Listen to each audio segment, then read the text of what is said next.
Saya Siti Sasa Hairunisa. Di sini saya akan menjelaskan review paper yang berjudul An Evolutionary Multi-Objective Optimization Approach to Disaster Waste Management, a case study of Istanbul, Turkey.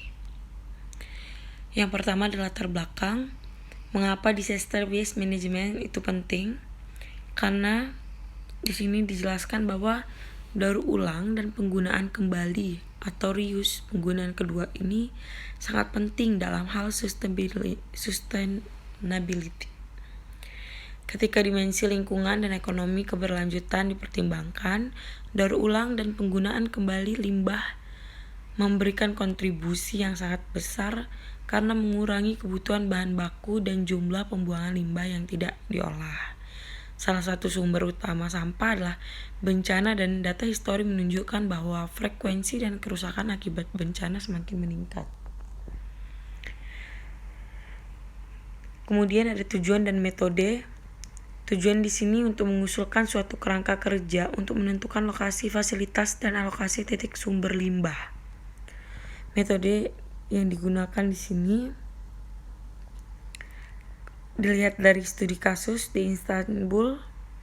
Kota ini dipisahkan oleh Selat Bosporus, dan pengangkutan limbah secara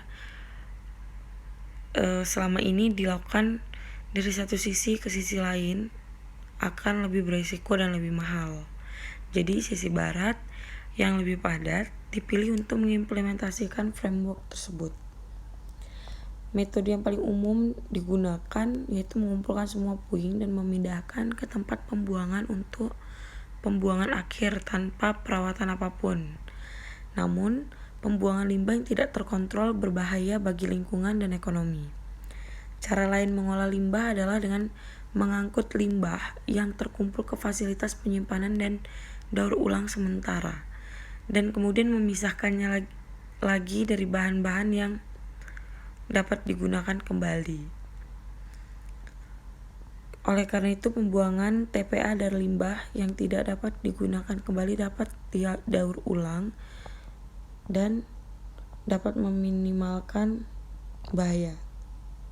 Kemudian pemisahan bahan berbahaya dari limbah. Bencana merupakan bagian penting dari proses ini yang harus dilakukan dengan sangat hati-hati. Oleh karena itu, konsep fasilitas penyimpanan sementara sangat penting saat menangani bahaya ini, sehingga dapat mengurangi resiko terhadap kesehatan. Case study di sini awal mulanya ada gempa Marmara di tahun 1999.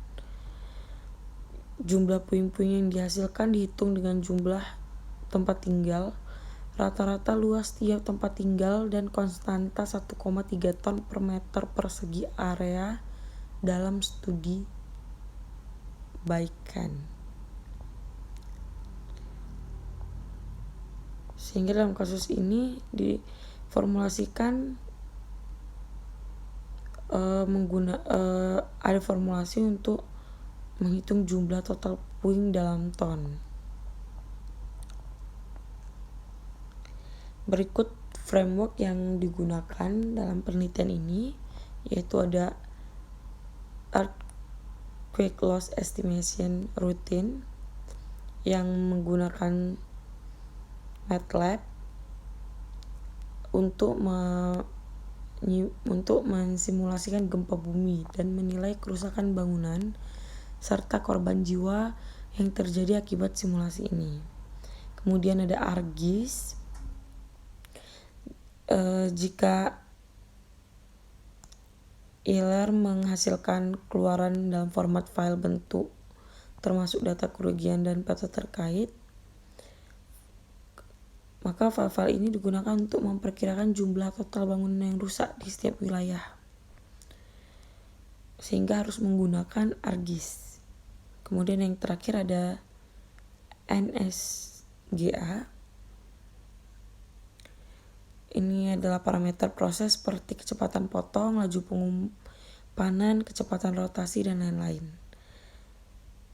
Untuk tahu kondisi yang cukup untuk mengoptimalkan operasi pemesinan dan meminimalkan atau maksimalkan kinerja pemesinan. Yang terakhir ada kesimpulan dari penelitian ini, yaitu kontribusi terpenting dari studi ini adalah kerangka yang diusulkan yang mengintegrasikan estimasi kerugian dengan masalah pengolahan limbah pasca bencana. Studi ini juga menekankan kesenjangan antara studi penilaian risiko atau estimasi kerugian dan perencanaan tahap pemulihan atau pasca bencana. Kemudian rincian yang disajikan dalam penelitian ini menyoroti peluang untuk mendapatkan manfaat dari limbah bencana sambil meminimalkan biaya dan risiko paparan bahan berbahaya. Yang terakhir, dapat meningkatkan kesadaran tentang pengolahan sampah bencana. Terima kasih, sekian bisa saya sampaikan.